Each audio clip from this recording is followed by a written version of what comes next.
En la conferencia de hoy, la número 68, vamos a ver la quinta parte sobre el tema del Arca de la Alianza.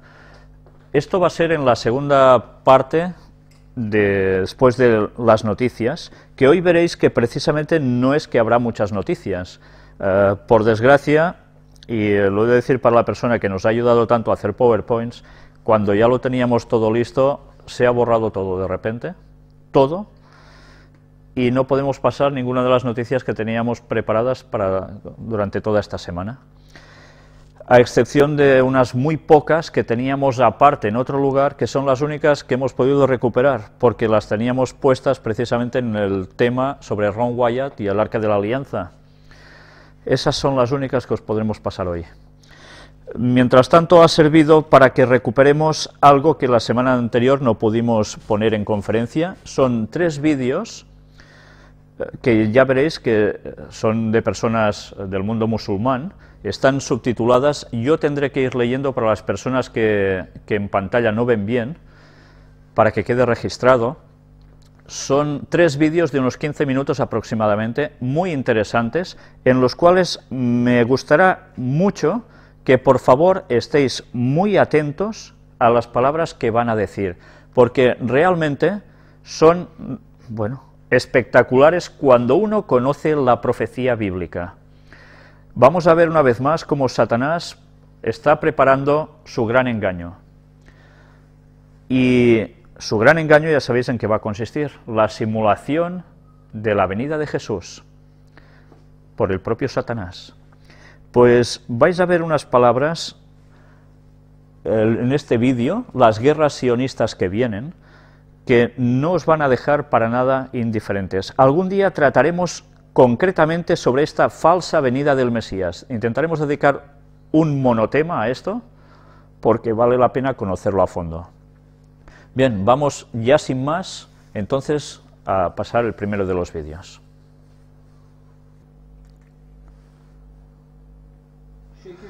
Sheikh Imam Hussein es usted conocido por todo el mundo, tiene un gran número de seguidores, particularmente por lo que dijo en el tiempo del 9/11, pero también acerca de sucesos geoestratégicos.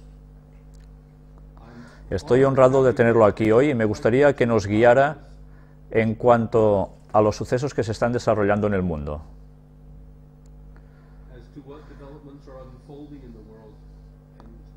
Y por lo tanto, ¿cómo podemos prepararnos? Parecemos estarnos moviendo hacia una guerra, hay conflicto en todos lados. ¿Le gustaría que fuera más específico en mi pregunta? No, creo que estamos en la misma frecuencia de onda. Ambos reconocemos, Morris, que el mundo está al borde de grandes guerras. Para ser más específico, grandes guerras sionistas. Y lo que hemos presenciado en los pasados 10 años, fue preparatorio para las grandes guerras que pronto se desarrollarán. Desde nuestra perspectiva escatológica islámica, reconocemos que estas guerras están siendo conducidas por un propósito en particular, y es efectuar una transición, una dramática transición,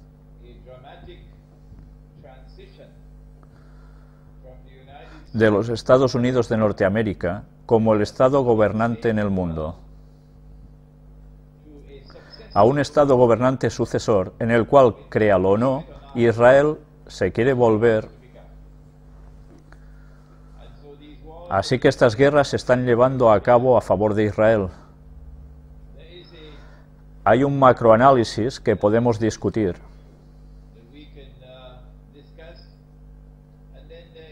Y también está el micro, como los sucesos en Siria, que están desarrollándose en este momento. Y la guerra sobre Irán es lo que viene enseguida. Y las dos parecen estar entrelazadas. Esta es mi visión de la realidad del mundo el día de hoy con respecto a la guerra y la paz.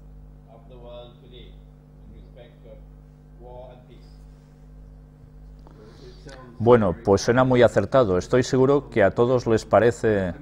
Quiero decir que Israel ya parece controlar el mundo, aparte de ciertos lugares como Siria, Irán y tal vez Corea del Norte. Ya están controlando los bancos y las instituciones financieras. Israel controla gobiernos, pero no a la gente.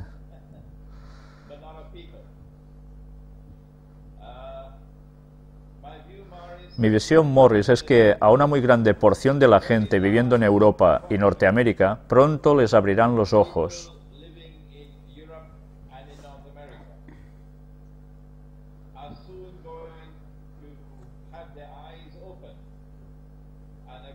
Y van a desarrollar una forma negativa de pensar hacia Israel.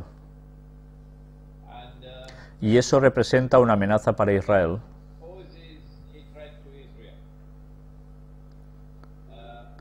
El hombre occidental moderno no está completamente lavado del cerebro.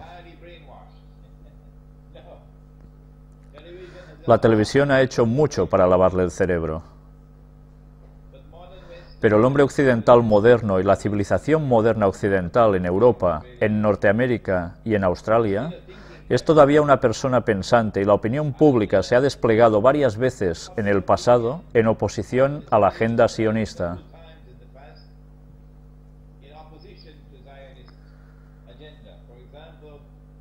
Por ejemplo, al principio de la guerra con Irak, Inglaterra experimentó la demostración pública más grande en su historia.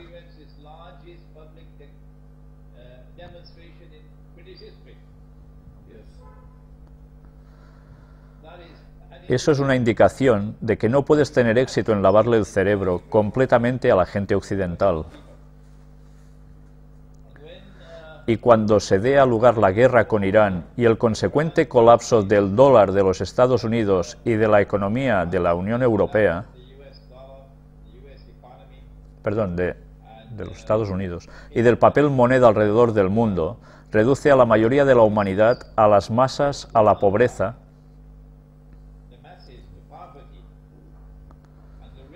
y los ricos pierden una parte sustancial de su riqueza. Pienso que el despertar en la civilización occidental, a conocer el papel siniestro que Israel está jugando y que los sionistas están jugando, se va a manifestar en la opinión pública. Así que Israel aún no gobierna las mentes de la humanidad.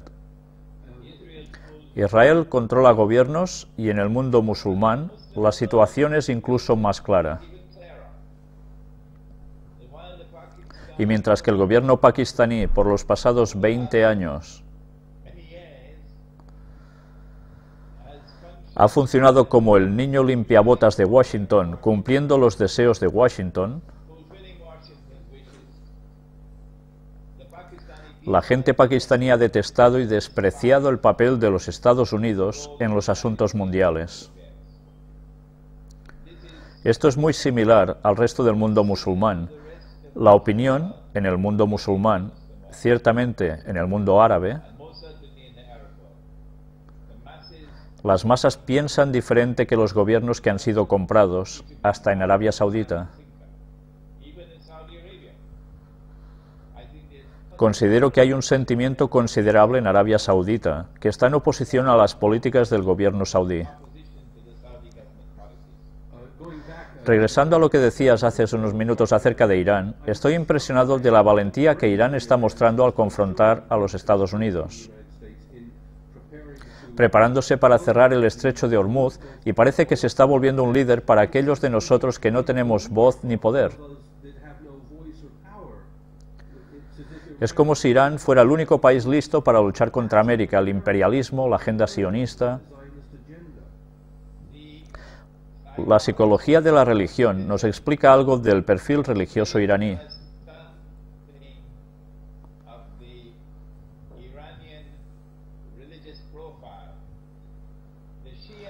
Los chiitas tienen una psicología de la religión diferente a la de los musulmanes sunitas. Se consideran a sí mismos gente en la batalla. Gente que ha pasado por grandes sacrificios. y tienen el espíritu del martirio en ellos. Porque los chiitas tienen fijados gran parte de sus orígenes en el martirio del nieto del profeta, las bendiciones de Alá sobre él.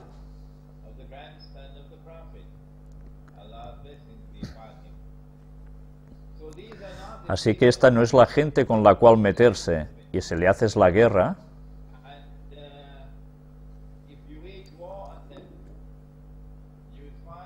encontrarás que lucharán con el tipo de pasión de la que es incapaz el hombre occidental.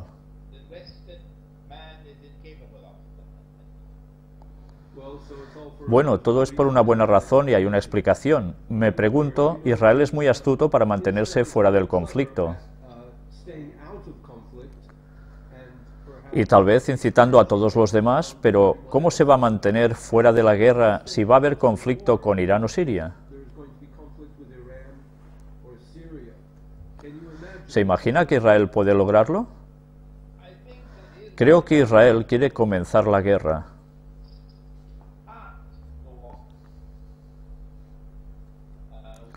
Con un ataque relámpago contra Irán, y una vez que Israel comience la guerra,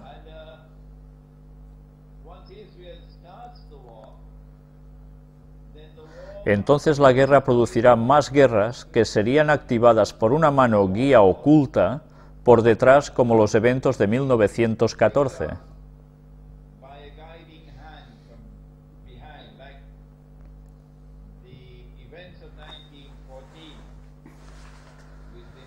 Con el asesinato del gran duque Franz Ferdinand en Sarajevo. Y activó una serie de sucesos que llevaron a la Gran Guerra, la Primera Guerra Mundial.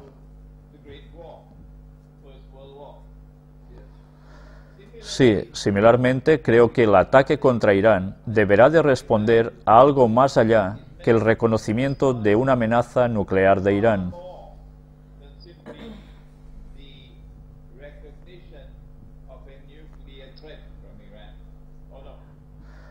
¿O no? Eso no es todo.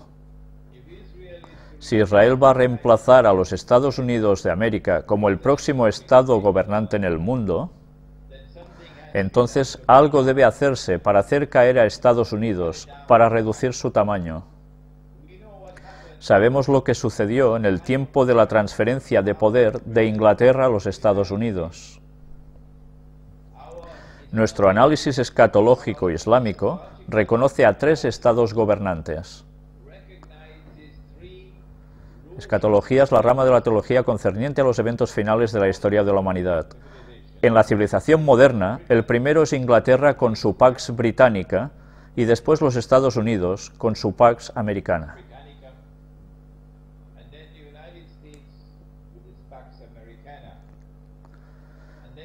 Y entonces finalmente Israel con su Pax Judaica. Y al final de eso, nuestro profeta, que las bendiciones de Alá estén sobre él, y solo un profeta podría hablar así.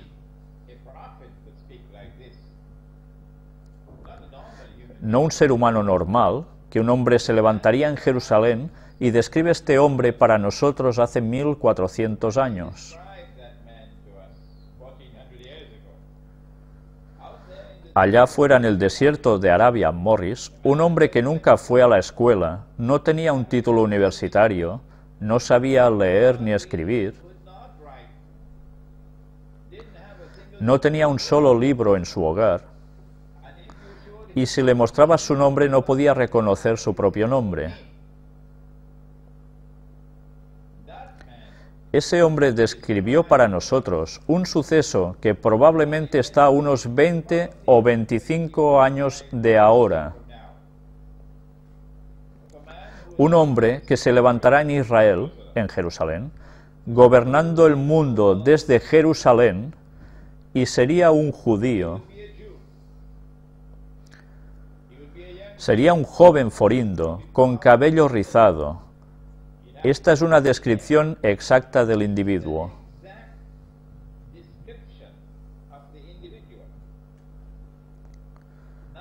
Nada simbólico aquí.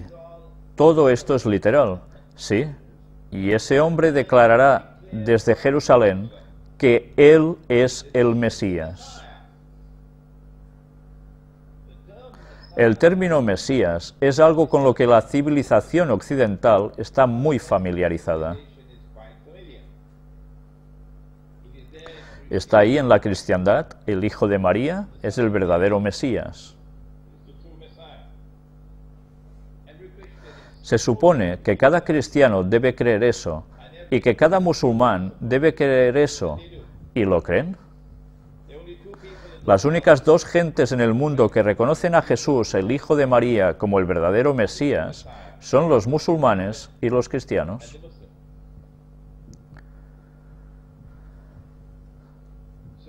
Así que Él declarará que Él es el Mesías, y sabemos, por nuestras escrituras, que el Mesías va a gobernar al mundo con un gobierno justo.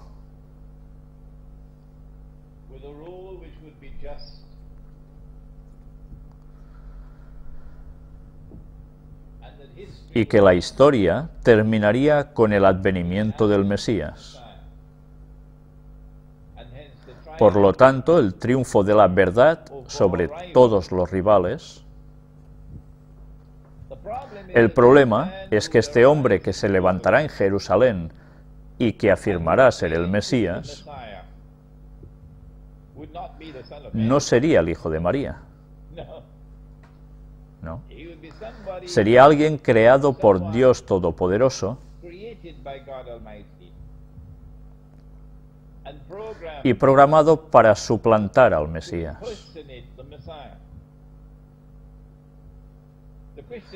Los cristianos lo conocen como el Anticristo. Los musulmanes lo conocen como Al-Masihud Dajjal, el falso Mesías, que tiene un doctorado en engaño. Así que Israel quiere gobernar al mundo. Para que este hombre pueda gobernar al mundo desde Jerusalén. Por eso es que hemos tenido el movimiento de Pax Británica y la libra esterlina como moneda universal a la Pax Americana y el dólar de los Estados Unidos relevando a la libra esterlina, y ahora estamos al borde de la caída de los Estados Unidos.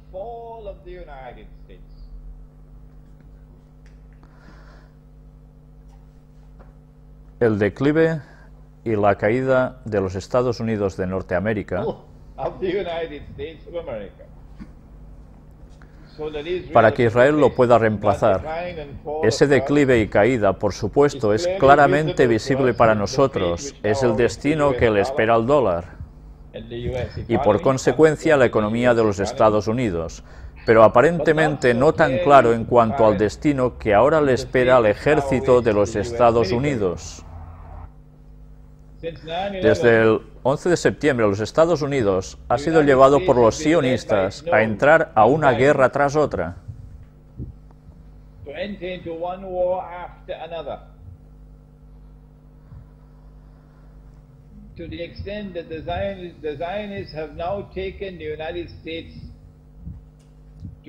Hasta el punto en el que están militarmente hasta la garganta en guerras.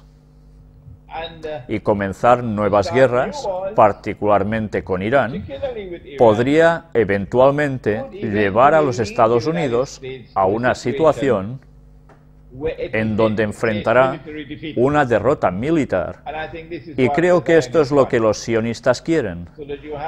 Tienes el colapso monetario, el colapso económico, la impopularidad de Estados Unidos en todo el mundo, y ahora la derrota que se cierne sobre ellos.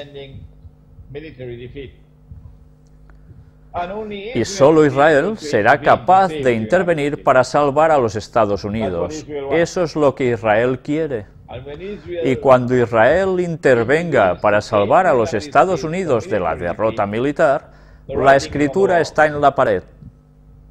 Los Estados Unidos ya no es más el Estado gobernante en el mundo. La cortina se está cerrando sobre la Pax Americana. Yo creo que el ataque sobre Irán tiene como propósito provocar una serie de guerras que eventualmente atraparán a los Estados Unidos y traerán su declive como estado gobernante del mundo. Te referiste al control de Israel sobre gobiernos alrededor del mundo, que creo que es algo que todos aceptamos. Pero este impulso mesiánico al que te has referido parece estar causando destrucción en las guerras, pero también hay teorías, gente hablando de HARP, terremotos, incendios forestales.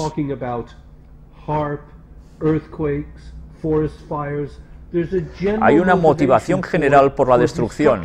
Supongo que es para traer este falso Mesías, como lo propusiste. Tendremos que, si es posible, conducir una investigación suficiente para poder proveer evidencias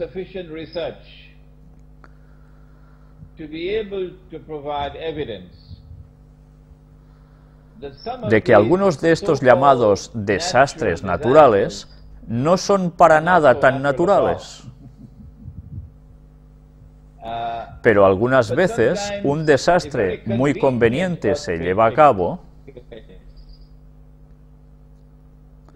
como el que anticipé en la mezquita de Jerusalén, Al-Aqsa, en donde solía estar localizado el templo de Salomón.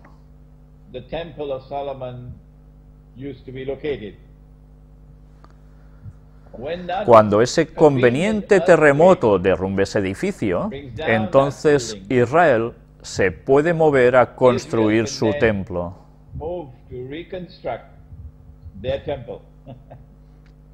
Y él no puede jugar el papel de falso Mesías, el anticristo, hasta que haya reconstruido el templo. Así que creo que debemos ser capaces de proveer evidencia, si es que es posible hacerlo, para demostrar que no todos estos llamados desastres naturales no son para nada naturales. Estoy muy complacido de que pidas eso. Le está dando un mal nombre a la religión vivir tanta destrucción, y es la gente religiosa en el sionismo la que está creando tanto problema y dolor. Y hemos visto a millones de personas morir en los últimos 10 años. Alguna gente dice, pues es la religión, es debido a la religión que están sucediendo estas guerras. ¿Cuál sería tu respuesta? Como musulmán, tengo un tremendo respeto por el judaísmo. Y como musulmán, no toleraré a nadie vilificando la fe judía. No puedo permitir eso.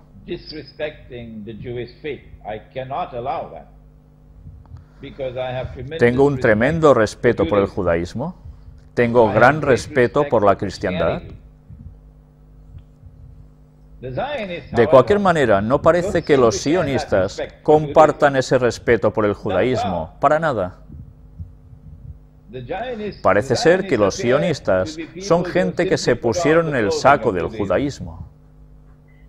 Pero en esencia son una gente sin Dios, no tienen fe, no tienen moral, no creen en el juicio.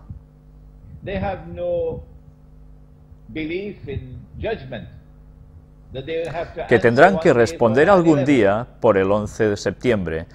Cuentan mentiras monstruosas, Morris, mentiras monstruosas. Y aún así no les importa.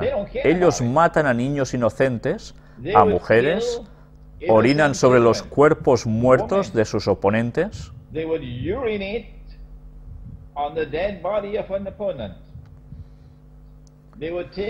Toman el Corán y lo avientan por el retrete. Y no les molesta, aún pueden ir a casa y cenar y ver televisión. Así que el corazón del ser humano está siendo reemplazado con el corazón de una bestia.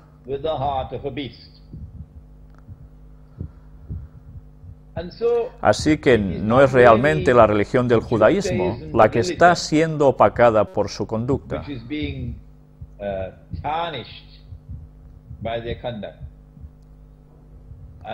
Y nosotros en el mundo del Islam hacemos una distinción entre aquellos judíos que son opresores y aquellos que no lo son.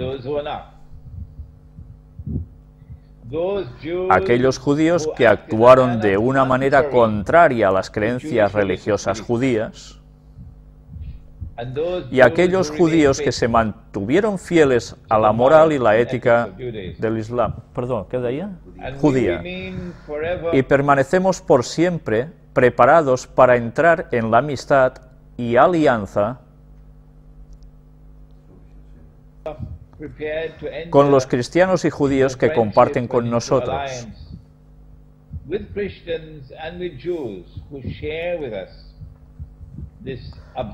Un aborrecimiento por el comportamiento opresor manifiesto de Israel. Creo que vivimos en un siglo judío, incluiría el consumismo, la usura y las vidas en general que estamos viviendo.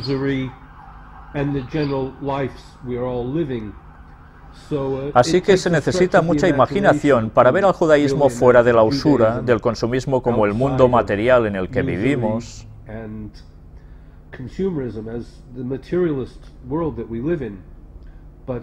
pero supongo que hay un estado puro en donde eso existe tal vez. Hay judíos en el mundo que desprecian a Israel, los hay, pero tal vez están aún contentos de manejar las instituciones financieras de todos los países.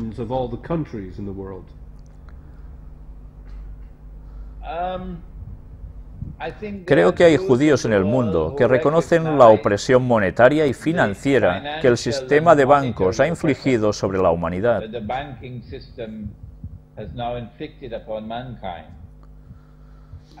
Y yo en primera no querría estereotipar a todos los judíos y poner esta culpa a la puerta de la religión judía, pero sí del sionismo.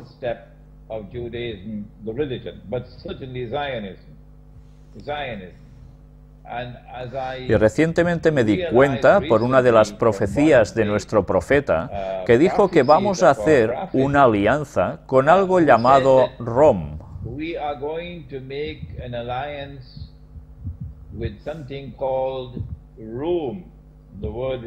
La palabra Rum está en el Corán, y Rum en el Corán se refiere a los cristianos, pero no cristianos occidentales, sino a cristianos orientales,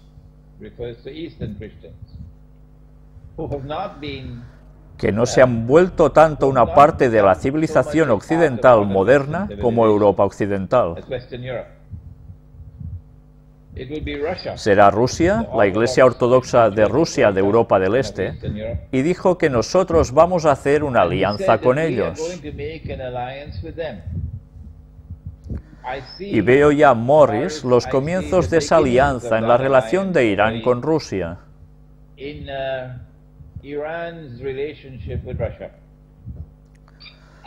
Veo los comienzos de esa alianza por parte de Pakistán. Pakistán ahora se aleja de su alianza con los Estados Unidos.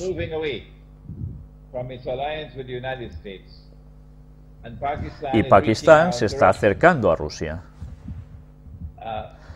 Veo la posibilidad de que cuando la OTAN comience sus grandes guerras pronto, la opinión pública en Turquía se volverá en contra del gobierno, que en este momento apoya la membresía a la OTAN, y que la gente turca llevará a cabo una guerra civil para sacar a Turquía de la OTAN.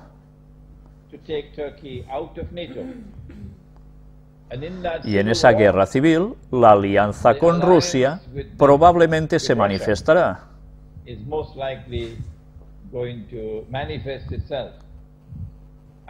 Y creo que te interesa, Morris, porque veo que le has estado poniendo mucha atención a Siria. Yo no creo que el gobierno sirio actual tiene credenciales morales.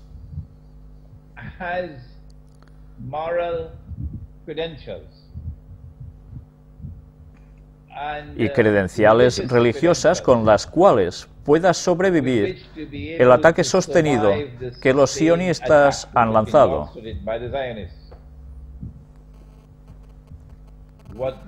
Lo que el gobierno sirio ha hecho en los pasados 40 o 50 años, ahora ha resultado en lo que llamamos los pollos vienen a casa a empollar.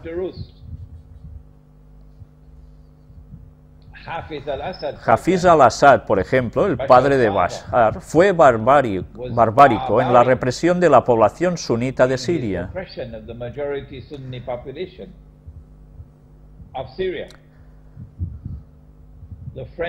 Los franceses fueron los que apoyaron a este grupo minoritario alawita para tomar a Siria y gobernar a Siria. Y así lo ha hecho, y aunque tienen algo de apoyo debido a su posición a Israel y al sionismo,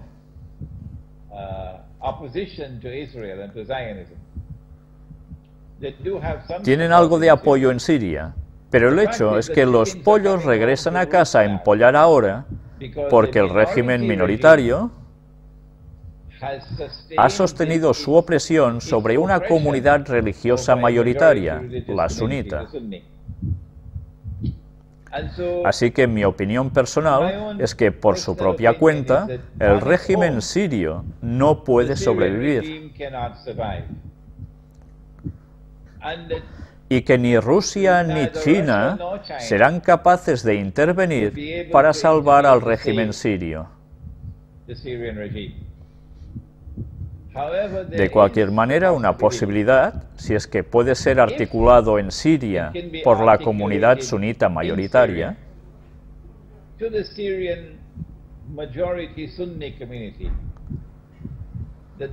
el profeta habló de su alianza con Rum, que se distancien de los sionistas.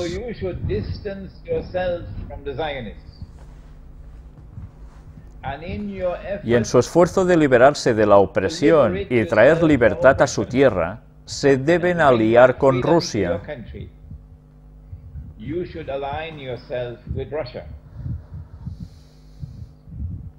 Y si Rusia entiende el papel que Rusia puede jugar, Rusia puede tener éxito en ayudar a la transición en Siria, una transición sin sangre, que traería a la mayoría de la comunidad a gobernar sobre el país y aún así mantener una alianza con Irán. Y aún mantener una alianza con Rusia y así maniobrar sobre los planes sionistas para Siria. No veo ninguna otra ruta abierta. Si no tomas una iniciativa, es solo cuestión de tiempo antes de que una traición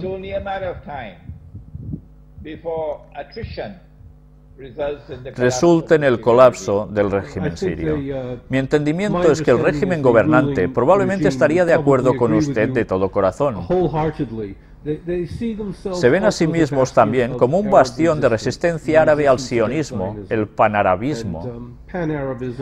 Pero creo que cederán, como usted dijo, probablemente bajo el velo de las elecciones. Pero su principal resistencia es en contra de Israel. Creo que están preparados para ver la luz como usted lo describió. Hay una segunda razón por la cual el régimen sirio no podrá sobrevivir. No solo porque es una minoría religiosa, una minoría sectaria,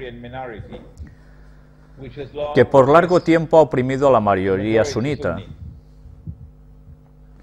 Pero en adición a eso, es un régimen esencialmente secular y nacionalista árabe.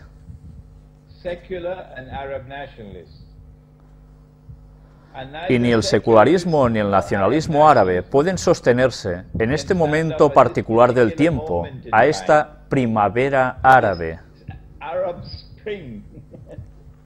que ha sido muy astutamente planeada para levantar los sentimientos religiosos de la gente y traer un despertar islámico y unos llamados gobiernos islámicos por todo el mundo árabe. Y debido a que Bashar al-Assad y su régimen son seculares y nacionalistas árabes, eso también milita en contra de su sobrevivencia. Bueno, nos ha traído a la primavera árabe y a los partidos políticos que son islámicos y los movimientos islámicos. El estado terrible en el que está Trípoli, gobernado por Belahid, es terrible si se me permite decirlo. Todas estas atrocidades cometidas por gente en el nombre del Islam, ¿qué salió mal? ¿Cuál es su interpretación? ¿Cómo sucedió esto?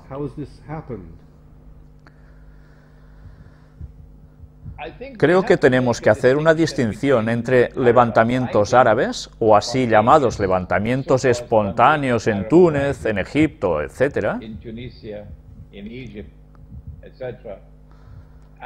y una insurrección armada preplaneada.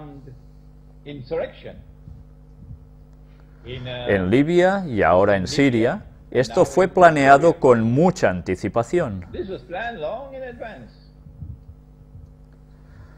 Hay muchas razones por las cuales querían derrocar al gobierno libio, una de las cuales, por supuesto, era la oposición libia al sionismo, y Libia luchando al frente por la causa de Palestina. La otra razón, por supuesto, era, y ahora sabemos más y más de los planes de Libia para introducir una nueva moneda, monedas de oro y plata, el dinar y el dirham. Pero hay una tercera razón, y esa es que para que Israel pueda gobernar al mundo y para que ese hombre se pare en Jerusalén y declare que él es el Mesías, el Estado de Israel debe expandir su territorio, porque alguien escribió en la Biblia una falsedad.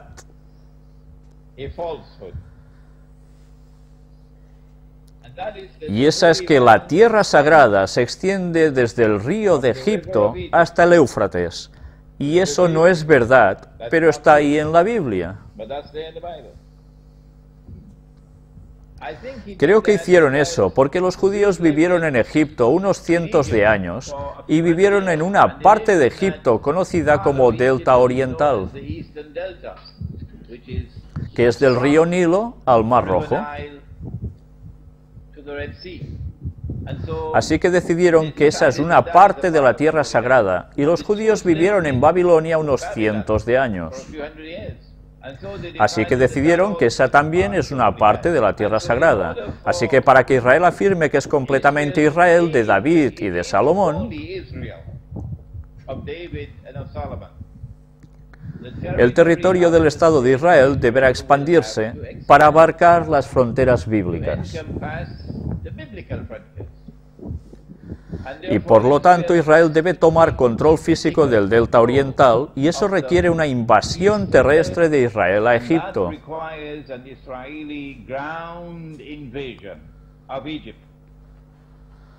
Para tomar el delta oriental, del Nilo al Mar Rojo. Creo que parte de la explicación del ataque a Libia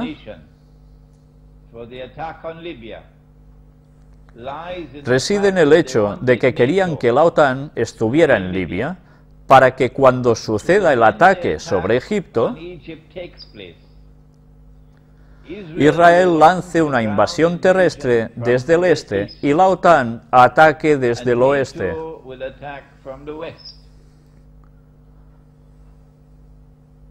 Y creo que parte de la estrategia para la división de Sudán en dos estados y un Sudán que está crecientemente relacionado con Israel es para permitir un más alejado frente desde el sur, para lidiar con Sudán y Egipto al mismo tiempo. Y en el proceso eres capaz de tomar control de esa parte de Egipto, que de acuerdo con Israel es territorio israelí. Sí. Esta es mi explicación para una insurrección planeada hace tiempo en Libia.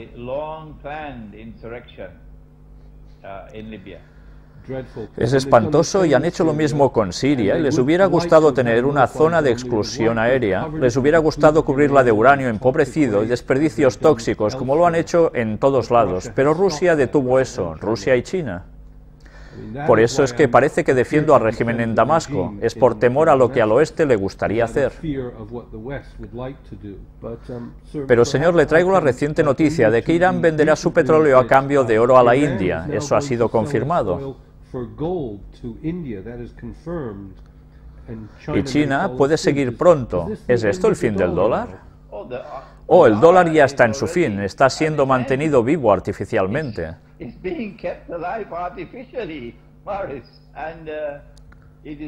Y es debido a que la administración de Estados Unidos sabe que un ataque sobre Irán va a derrumbar al dólar.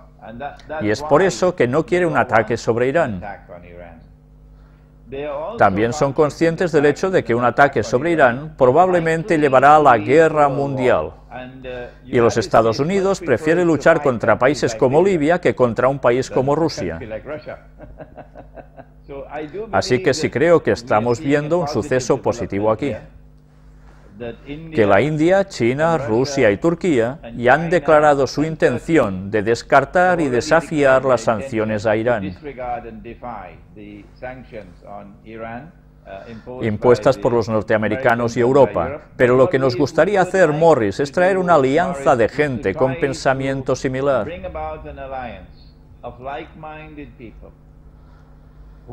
que se oponen al sionismo y a la cruzada sionista por el dominio económico y político del mundo. Si todos nosotros con pensamiento similar nos podemos unir y si el mundo islámico está a la cabeza de esta resistencia hoy en día, si tomara el liderazgo, no los gobiernos por supuesto, porque la mayoría están en el bolsillo de los sionistas, sino la gente, que nos pudiéramos reunir. Un buen lugar para reunirnos sería Venezuela. El señor Chávez estaría complacido de darnos la bienvenida en Venezuela. Y conocemos unos a otros, hacer una red y tratar de generar una política común y un frente común, uno de los cuales sería restaurar el verdadero dinero, que son monedas de oro y de plata para el intercambio, y eliminar el uso del dinero sionista. Yo lo llamo dinero sionista, que ha salido de Bretton Woods y del FMI, el papel moneda. Bueno, esa es una muy buena nota para terminar, es una solución. Iba a preguntarle qué podemos hacer, pero de algún modo encerró ahí una visión. Y puso a Chávez a la cabeza, lo cual es una nueva idea que no había oído antes, pero tiene sentido. En donde se puede afirmar una resistencia. Es una pena que el sionismo ha adoptado ahora una reputación tan mala y que está haciendo tanto mal. No tenía que ser así, pero así ha sido. Creo que esta gente evolucionaron de los judíos del este de Europa. ¿Estoy en lo correcto? ¿Es posible hacer esa pregunta? No creo que un europeo sea un judío bona fide, porque un judío es semítico, genéticamente semítico. Y los europeos no son gente semítica. Sí, por supuesto. Así que hago una distinción entre los judíos europeos y los judíos semíticos. Pero todo aquel que afirme ser un judío debería ser reconocido como judío, así que los reconocemos como judíos. Pero el sionismo nació de una obsesión de restablecer a los judíos en su tierra natal judía que Dios les dio.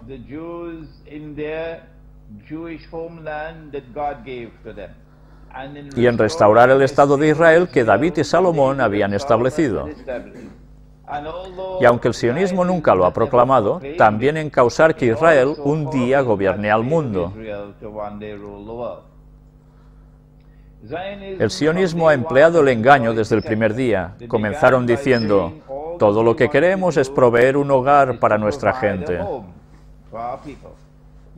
Pero eso no era verdad. Lo que querían era hacer ultimadamente establecer o restablecer el Sagrado Israel y causar que el Sagrado Israel gobierne al mundo, y eso traerá un final a la historia y validará su verdad. Nunca lo dijeron, pero ahora lo sabemos.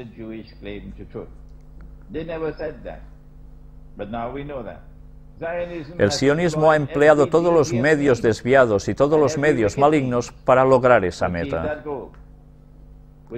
con opresión monetaria, opresión económica, opresión cultural, opresión a la agricultura. Así que no hay defensa de ninguna clase, para nada, para el sionismo. Y nosotros en el mundo que reconocemos esto, debemos unirnos y formar un lazo común y oposición al sionismo. El mundo del Islam está listo, la gente no los gobiernos, reconoce que debemos construir con todos en el mundo.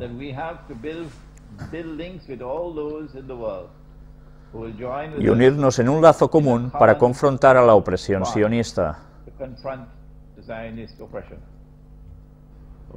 Quiero agradecerle mucho. Es un culto de pensamiento ocultista el que nos gobierna al parecer.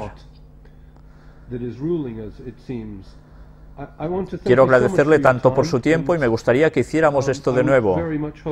De nada, Morris. Si hay algo que quiera añadir, por favor hágalo. Creo que ha sido una fortuna de conocimiento.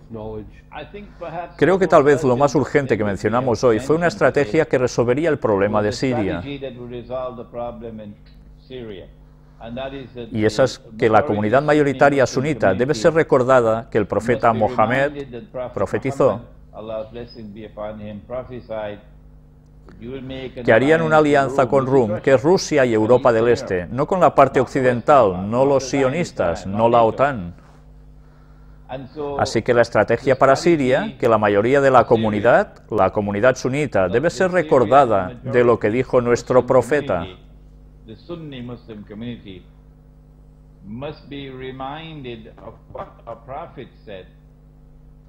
Y eso es que nosotros los musulmanes haremos una alianza con Rum, y Rum ciertamente no es la OTAN. En vez de eso es Rusia y Europa del Este, los cristianos del Este, no los occidentales. Por lo tanto, la mayoría sunita en Siria, en su lucha legítima por la liberación de la opresión de un régimen,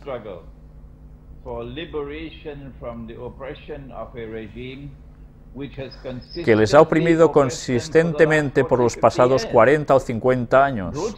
Brutalmente los oprimió. Hafiz al-Assad, el padre de Bashar, fue notoriamente reconocido por su brutal opresión a la mayoría sunita. Así que si tienen una lucha legítima por la liberación de la opresión, pero esa lucha puede lograr su objetivo sin sangre con intervención de Rusia.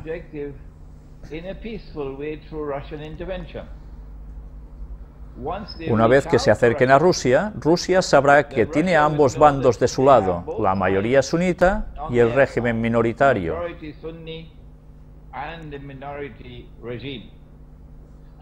Así que Rusia puede pedirse la ayuda para que la lucha sea pacífica y traer, si es necesario, un cambio de régimen en Siria, y que aseguraría que Siria no entrará al juego sionista como sucedió con Libia. Creo que eso es el asunto importante. Esa es la parte más importante de esta entrevista. Bueno, gracias. Ya veremos. Tendrán elecciones en febrero o marzo.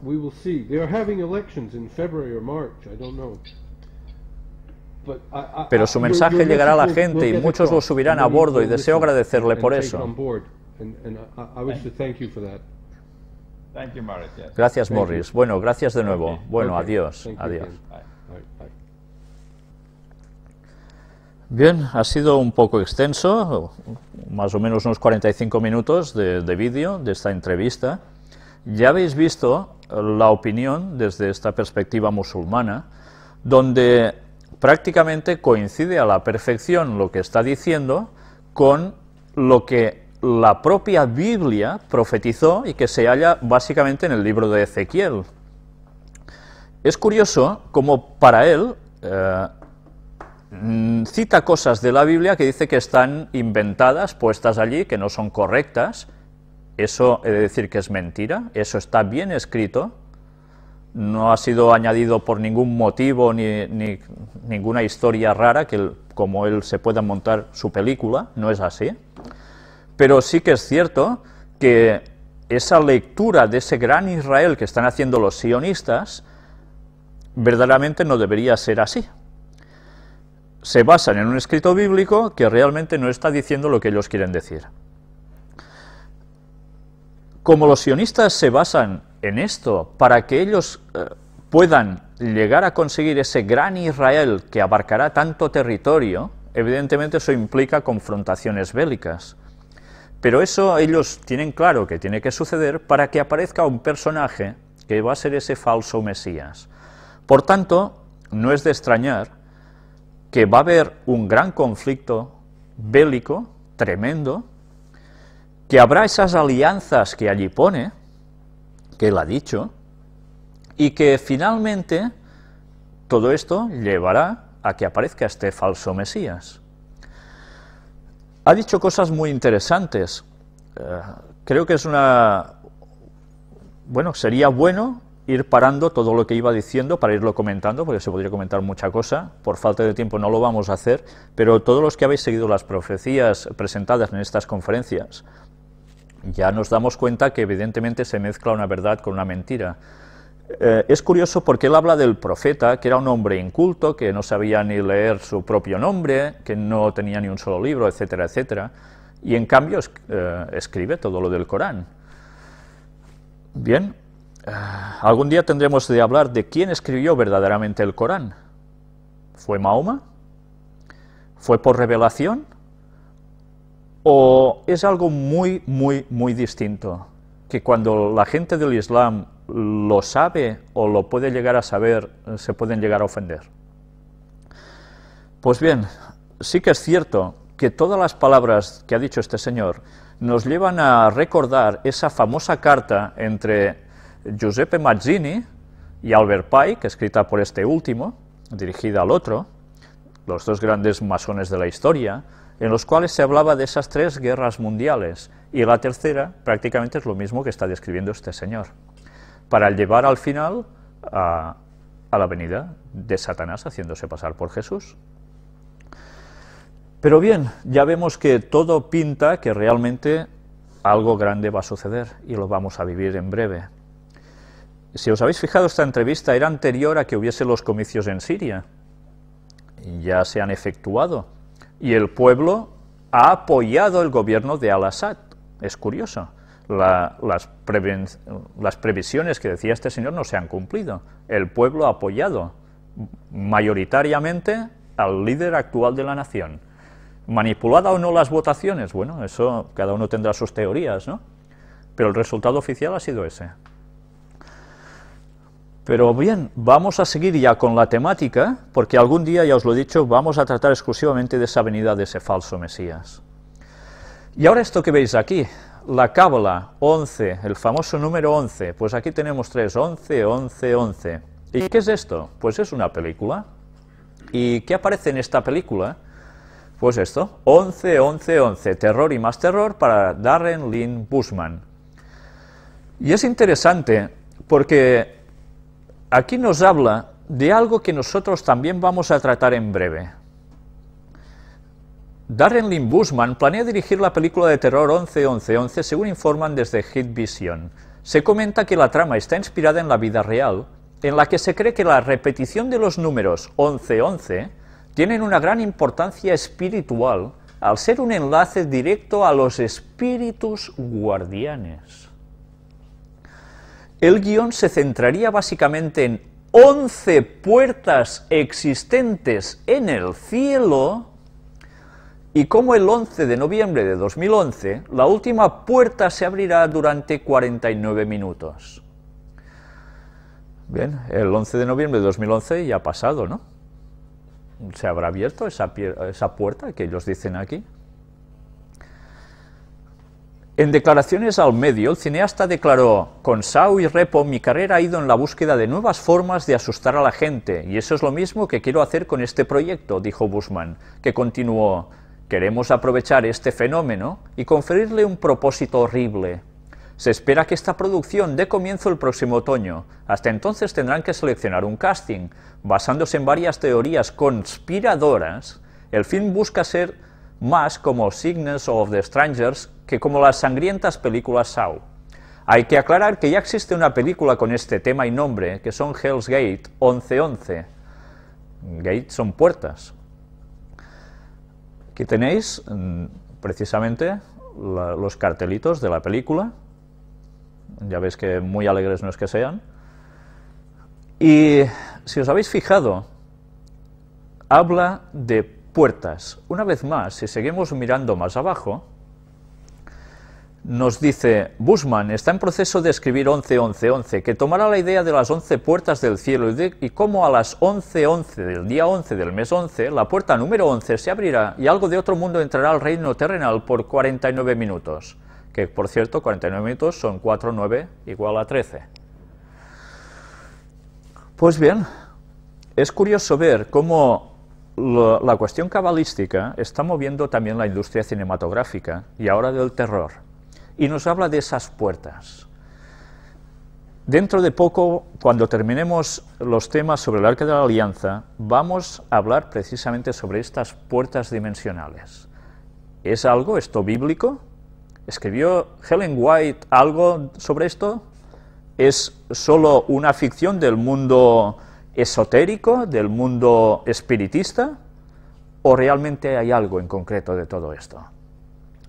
Pues bien, lo vamos a tratar, porque a través de este tema mucha gente se está desviando a los caminos satánicos.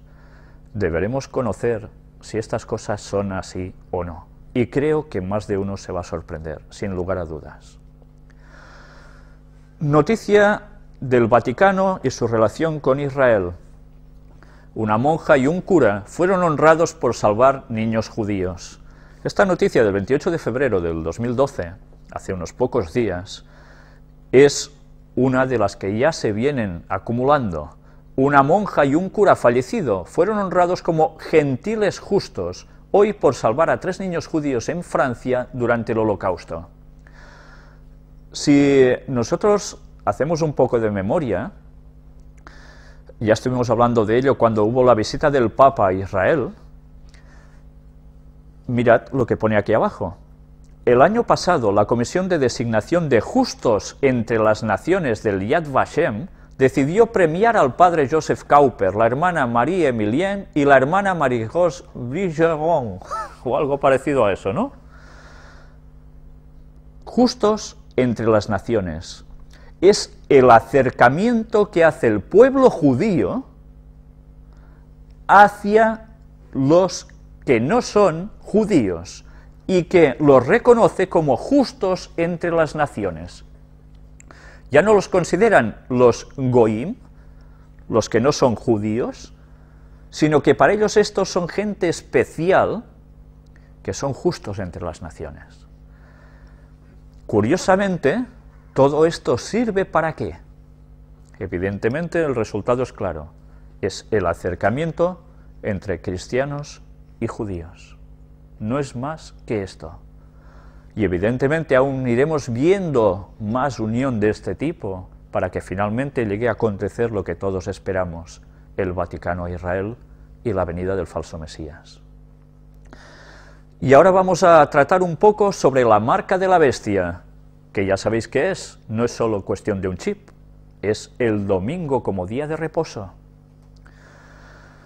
Todos conocemos ya esta página, la hemos mostrado más de una vez, el domingo, el día de la Alianza para Europa. Mirad estas últimas noticias del 4 de marzo del 2012. Día europeo para un domingo libre de trabajo, es lo que se pretende en este día. ¿A qué día estamos hoy? ¿3? Pues ¿sabéis qué es mañana? Es esto. Llamado a la acción, 4 de marzo de 2012, Día Europeo para un domingo libre de trabajo. La Alianza Europea Domingo pide a todos los miembros y simpatizantes actuar el domingo 4 de marzo de 2012 como el Día Europeo para un domingo libre de trabajo. En tiempos de crisis financiera y económica, cuando más y más derechos sociales y laborales se ven sometidos a la presión, el domingo libre de trabajo es una demostración clara y visible que el pueblo y nuestras sociedades no dependen solamente en el trabajo y la economía. Creemos que todos los ciudadanos de la Unión Europea tienen derecho a beneficiarse de las horas de trabajo decente que, como cuestión de principio, excluyen a trabajar tardes, noches, fines de festivos y domingos. Solo los servicios esenciales deben funcionar los domingos. En la actualidad, la legislación y las prácticas actualmente en vigor en la Unión Europea, como los Estados miembros, tienen que ser más protectora de la salud, la seguridad y la dignidad de todos, y debe con mayor firmeza promover la conciliación de la vida profesional y familiar. Creemos que la cohesión social en la ciudadanía europea debe ser reforzada. Por lo tanto, la Alianza insta a los miembros simpatizantes y todos los ciudadanos para hacer que nuestra demanda común visible en domingo 4 de marzo de 2012. Hay alianzas domingo en algunos Estados miembros de la Unión Europea que han tenido esta tradición por varios años. Cualquier acción o discusiones políticas que deseen organizar dependerá de cada organización para decidir. La visibilidad de este domingo especial no depende solo de un gran evento, sino también en las ideas y proyectos innovadores que reflejan la cultura local y regional y las tradiciones europeas. Y esta idea de un día europeo, de un domingo libre de trabajo, puede crecer de un año a otro. Para más ideas sobre posibles acciones, por favor, véase por ejemplo la página tal. Para hacer que nuestra misión común lo más visible posible, por favor háganoslo saber lo que están planeando y envíenos una foto o un vídeo en su acción. Nosotros lo publicaremos en nuestra página web. Bien, esto va a suceder mañana. Aquí no nos hemos enterado mucho, pero ellos están trabajando para conseguir su objetivo. Si de un año para otro ellos mismos dicen que esto se puede disparar, puede acrecentarse. Recordemos, va a suceder algo dentro de pocos meses en Milán. Una de las noticias que no hemos podido mostrar, extraída de Zenit, hablaba de que el propio Papa estará durante esos 3 días en Milán, fomentando precisamente el domingo como día de reposo. Y que van a hacer todo lo posible para que esto sea una realidad bastante en breve. Debemos tener presente porque la marca de la bestia está a punto de implementarse. No sabemos el tiempo que va a pasar, pero ya no falta tanto. Y la profecía bíblica nos estaba avisando desde hacía años, años y más años. Y la gente que quiere llegar a pensar que el sábado es una tontería, que no hace falta que se guarde, que da igual un día que otro, pues se tendrán que replantear qué dicen los mandamientos de Dios. ¿Ha sido cambiado el día de reposo? Jamás. Todo esto empalma a la perfección precisamente con lo que vamos a presentar y hemos presentado ya sobre el Arca de la Alianza y los 10 mandamientos. Tengamos presente que precisamente va a ser la clave de todo lo que va a acontecer en este mundo. Ahora vamos a ver algo sobre los archivos secretos del Vaticano. Aquí tenéis Lux in Arcana. Y este documento es uno de los tantos papeles que han salido precisamente a la luz en una exposición sobre los archivos secretos del Vaticano. Este que concretamente tenéis aquí no trata de Lutero, no trata de Galileo, trata precisamente sobre la relación de el Vaticano con los templarios. Aquí tenéis el escrito en italiano, aquí tenemos la traducción en español. Estad atentos a lo que ahora vais a ver y pensad, ¿por qué sale ahora esto a la luz? En agosto de 1308, había sido casi un año que, sin saberlo el Papa Clemente V, los templarios de Francia fueron detenidos por orden del rey Felipe el Hermoso. Las acusaciones contra la orden eran graves: la herejía, sodomía, la idolatría. Los templarios fueron interrogados por los inquisidores de Francia y, torturados sin duda, admitió los errores de su inclinación. A continuación, el gran maestro Jacques de Molay se retractó de declaraciones en las que él había declarado públicamente que se había negado a Jesucristo y escupir en la cruz. Clemente V, el único que puede juzgar a una orden religiosa y luego suspendió los poderes de la Inquisición en Francia, dejando sin efecto las investigaciones. Curioso, ¿eh? El propio Papa dejó sin efecto las investigaciones. Pero los hombres del rey, regresó a la oficina, acusaban abiertamente al Papa de querer promover los templarios. Interesante, ¿eh? Después de incesantes peticiones de sus legados, el Papa a continuación, en Poitiers, recibió a la pregunta 72 de los caballeros, luego absuelto en un consistorio público, el 2 de julio de 1308. Pero Felipe el Papa se negó a reunirse el Gran Maestro y los 4 más importantes dignatarios de la orden. Dijo que el de 5 años, cansado y enfermo, no habría podido soportar las pocas decenas de kilómetros que lo separaban del Papa, y por esta razón se organizó por los hombres del rey en el castillo de Chinon. Entre el 17 y 20 de agosto de 1308, y entonces Clemente V envió a 3 cardenales en su lugar, a cargo de cuestionar el maestro y los demás, Hugo de Perrot, visitante de la orden, Rimbaud de Caron y Goiffre de Charny, los tutores en el extranjero y Normandía, Geoffroy de Gonneville, preceptor de Poitou y Aquitania, los 5, confesar sus pecados, que se obtiene la absolución sacramental, y fueron reintegrados en la comunión cristiana. A partir de ese momento, solo el Papa podía cuestionar, atándolos con su testimonio. Retracción, en realidad, les haría relapsi, es decir, volvió a caer en los errores cometidos antes de ser absuelto, y la pena era la muerte de relapsi en la hoguera. Bien, ya veis que está traducido un poco de esa forma, pero automáticamente nos damos cuenta como hubo uno que murió en la hoguera, fue Jacques de Molay, el gran maestre de la orden. Los otros se retractaron de lo que habían dicho, profesado, y fueron aceptados dentro de la comunión cristiana.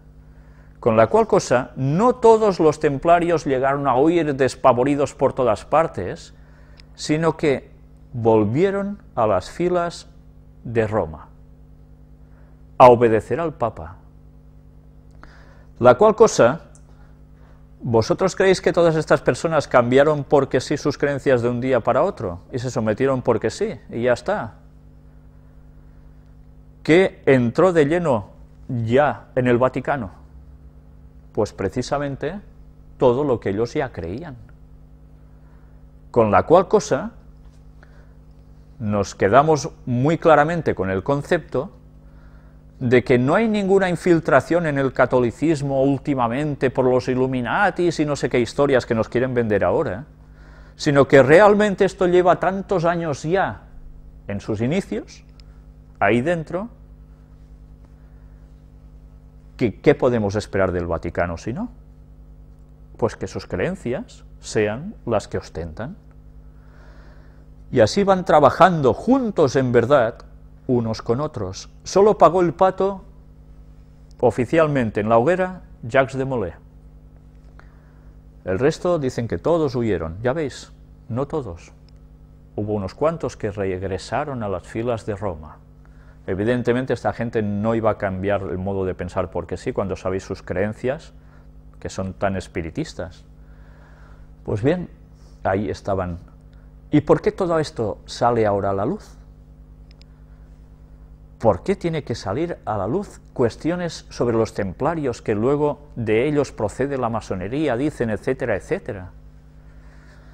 Bien, se tiene que echar, ¿cómo no?, una imagen de que el papado estaba a un lado, estos eran lo contrario, y el papado funciona muy bien, les perdonan para que vuelvan a ingresar, y ya está. Entonces,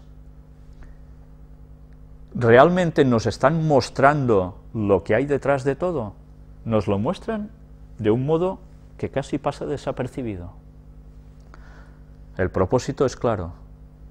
Todo lo hacen por una apariencia que va a ser manifestada en sus momentos para que la gente empiece a pensar que unos son una cosa, otros son otra, nada tienen que ver, cuando en verdad todo sigue estando junto. Mirad si no es interesante este vídeo de promoción de los archivos secretos del Vaticano. Vamos a entrar a este vídeo porque realmente es curioso cómo ellos mismos lo presentan.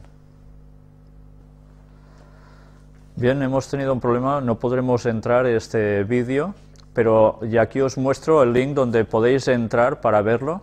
Es aproximadamente de duración de 1 minuto o 2, pero es muy espectacular la forma en que ellos lo presentan, que suena mucho a Código Da Vinci, etcétera, etcétera.